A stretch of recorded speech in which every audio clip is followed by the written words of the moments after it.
All right, good evening, everyone. I'm Hank Dietert, being joined by Coach Hill, the Navarro Panther head coach of your Navarro Panther football team. And so, Coach, thank you for joining me tonight. Absolutely. Glad to be here. Well, Scott Kibbe can't be here tonight, and so it's just you and I tonight, and we'll see if we can make the best of it.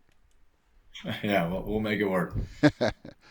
Well, first of all, Coach, again, congratulations on the big win here in district to knock out Gonzales, who has shown to be a very good team, beating still, I think, a very good Lago Vista team. And they were coming in 2-0 in district and 5-1 overall, and you were able to take them out with the score of 31-14. Defense caused turnovers, interceptions, a fumble. I mean, wow. Yeah, that's right. We talk every week, I feel like, about the turnover margin and how important that is. And I think that showed itself last Friday. We had a couple of interceptions. Emerson Elder had two, and Brady Galini recovered a fumble as well. So, anytime you can be plus two or three in the turnover margin, that'll help your odds out a whole lot. Yes, sir, Coach, and that always seems to help. That's as most coaches or and even announcers would say, that's the great equalizer of the game is turnovers. Yeah, that's right. Yeah, it doesn't matter who you're playing. If you're generating some turnovers, you're going to be in good shape. And playing a really talented team like Gonzalez was, undefeated going into that game in district, we knew we had to generate some of those things defensively, and that was a goal that we set. Goal was actually three. We talked about it Thursday with the team at our team meeting. The three turnovers. That's the expectation. That's what we need to get to win this game. And credit to our guys, they pulled through and got us three. Well, Coach, we'll talk a little bit about that game still before we go on to Smithville and talk about Smithville. But, some of the things that we saw was really aggressive on defense to cause the turnovers, especially up front on the front defensive line and your linebackers. I kept mentioning during the broadcast how they were, scraping and filling the hole and running downhill. And I just thought, your front seven was just doing an amazing job. They really are, and they're to the point right now in the year to where they're not really thinking anymore. They're just reacting, and that's allowing them to play really fast. Corbin Benish had 11 tackles for us. Luke Vogel and Mason Berry, I believe, each had eight. Colin Geipel and Mason Berry each had a sack. We're generating some chaos in the backfield with our front seven right now with how aggressive they're playing. It's not really anything new schematically. It's just the confidence that they've gained throughout the year that's allowing them to react quickly to what they see, and that's showing up. They're playing really well right now. And your offense, it seems to just keep chugging along. I mean, the offense I had showing Dylan Trotty with 176 yards in that game. He was, again, the Navarro Panther Network's player of the game. But really, again, it's still a team. But we're seeing that, hey, that offensive line and your running backs, again, doing a great job. Your tight ends as well. I mean, just the scheme seems to work very well when it's all in concert. It does, and they're right now. The offensive line, tight end, and fullbacks, they have a really hard job. And what they're doing right now with their zone blocking, for the most part, we're running a lot of wide zone and inside zone plays, and they're working together really well on their double teams. And something that's difficult in those schemes is, not just handling the defensive line, but then eventually they have to climb up and capture the second level players.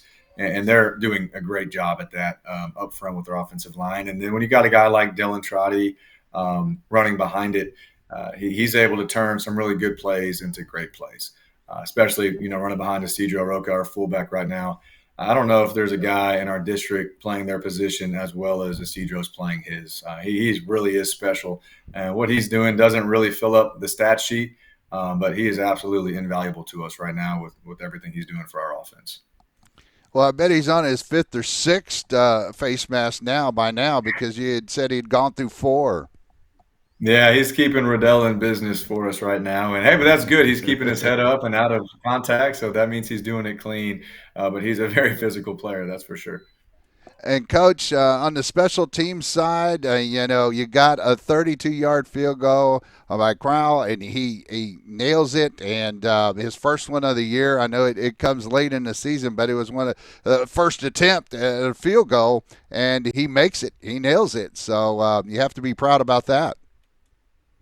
Yeah, our kicking game in general has improved so much this year. I think that goes without saying. And then especially that unit field goal PAT team, we just we were pretty shaky earlier in the year, and that's the whole process. Everybody likes to look at the kicker because that's the easiest thing to see, but the whole snap to hold process, the Right. protection process, I feel like we've really cleaned that up throughout the year.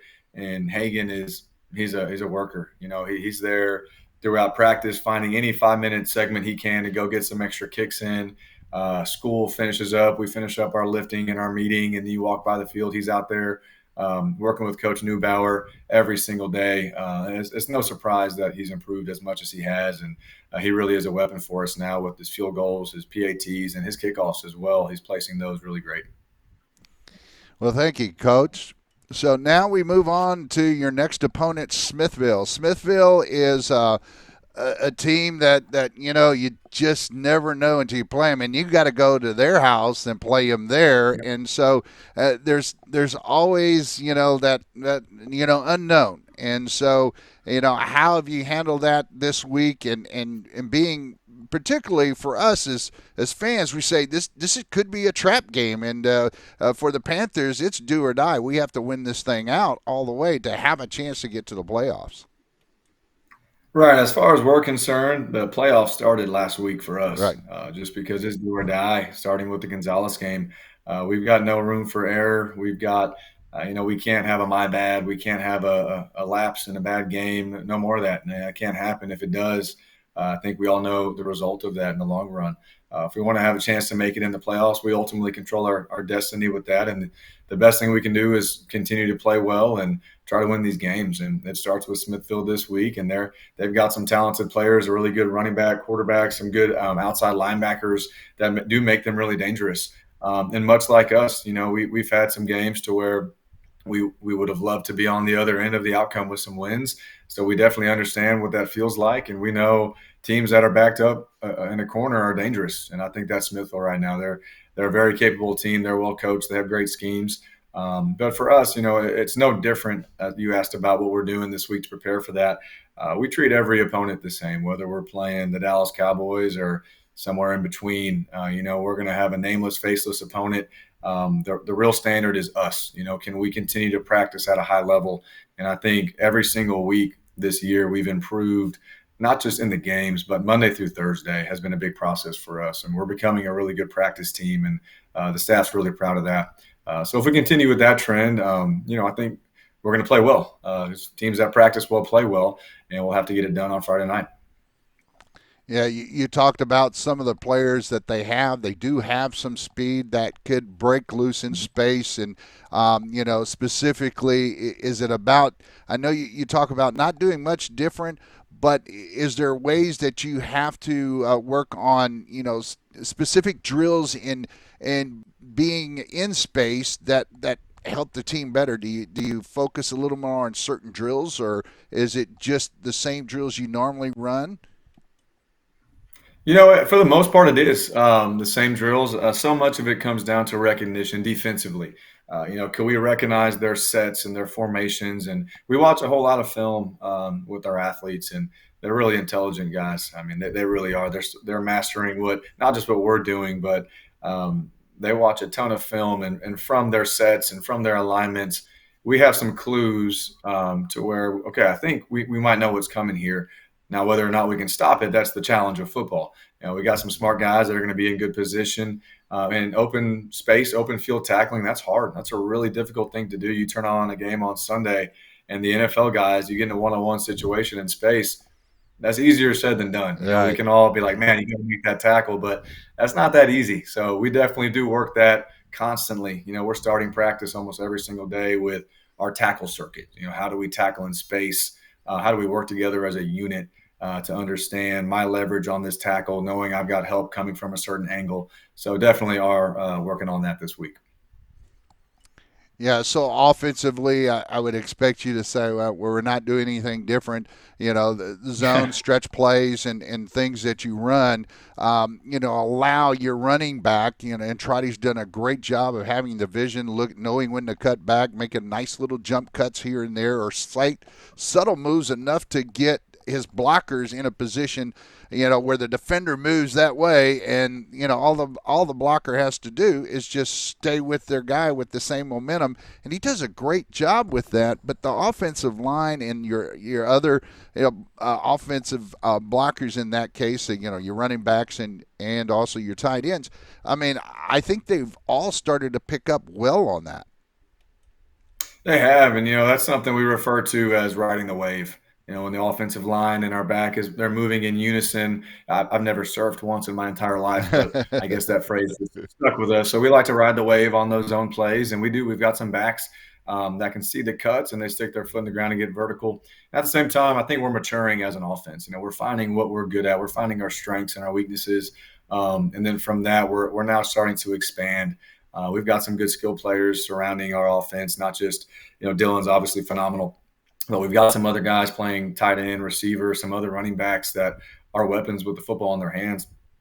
So just finding ways to exploit the defense, and if people want to load up on the run game, we'll be hard headed, we'll be stubborn, and still run the football quite a bit. But there's going to be some times to where our quarterback, Austin Davidson, he's playing great right now, and he's a really intelligent player. And there's very often we have plays that the run play is called, but he has another option or sometimes two other options to where he can get the football out to somebody else if the defense dictates that. So that's the next step in our offense that we're ready to get to, and I'm excited to see how that looks. Well, coach, and we talked about our offense on this. You touched on their defense as well, but what do you see their strengths on their defense? I know is it their front line? You know is it their linebacking core? Is it their receiver core, their secondary core? What do you see that may really concern you that they do well? I think the main thing is just all 11 from top to bottom. They're solid players. There's not really a weak point. And very often we're looking to find somebody to target, and they don't necessarily have that. I think they're outside linebackers. They do a really nice job of plugging the interior with their defensive line and inside linebackers, and they kind of funnel it all out to their outside backers who are great players and really good tacklers.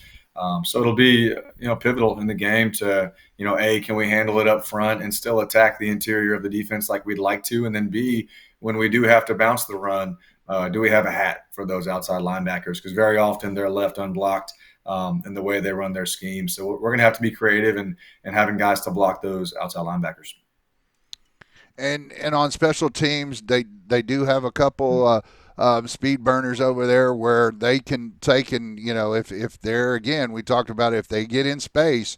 So Yep. have you and I know normally you don't do a lot different, but you do want to make sure that something's re-emphasized that you may have Yep. always done, but it's like something becomes too routine, you'd have to focus back on it. But with these guys, if you get the right one, gets it, and he gets in space and gets a crease, he could be taking it That's to right. the house.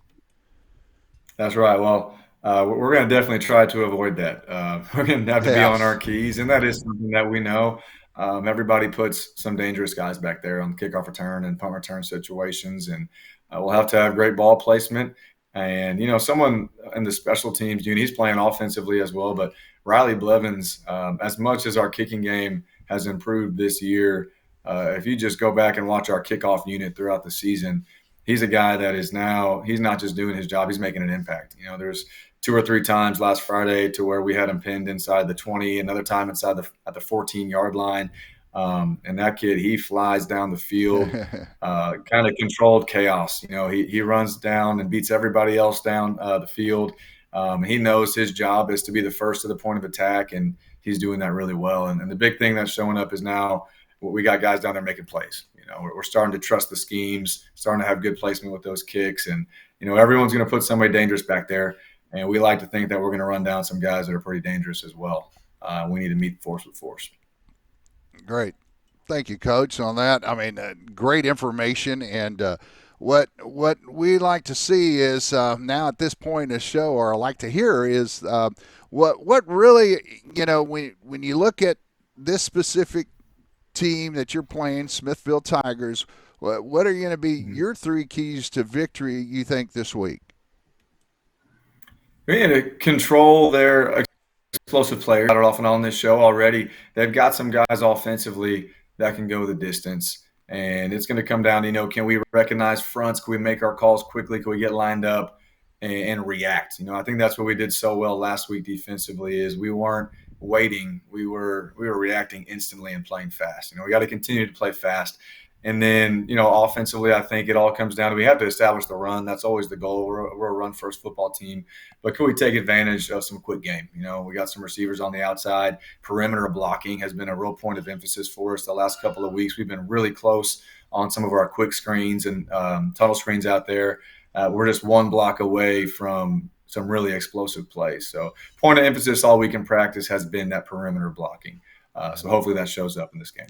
Perimeter and stalk blocking, all those different things. Absolutely. So, Yeah. and I Yeah. know, Easier Coach, said you than see this back here behind me, and I'm in my wife's crafts room, and they're getting ready I saw for a that. wedding, Yeah. my daughter's wedding, and getting all this. So, and I looked up, and it looks like I had white hair back Yeah. there. So, Not sure at Mardi Gras or something right now. right. All right, Coach.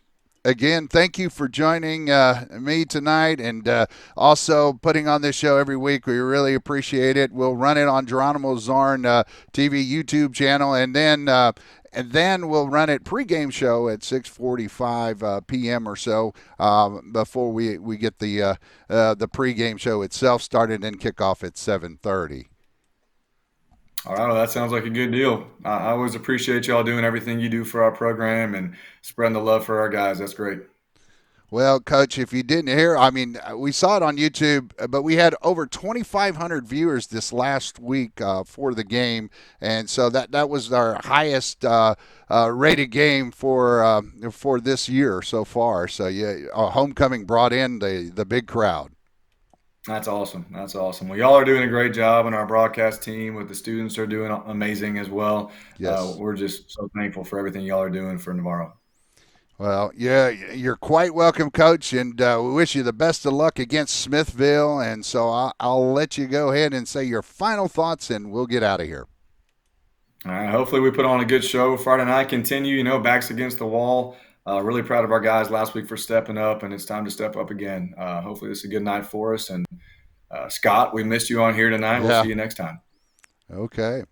Well, thank you, Coach, and you have a great evening. Thank you. You too. Go Panthers. Go Panthers.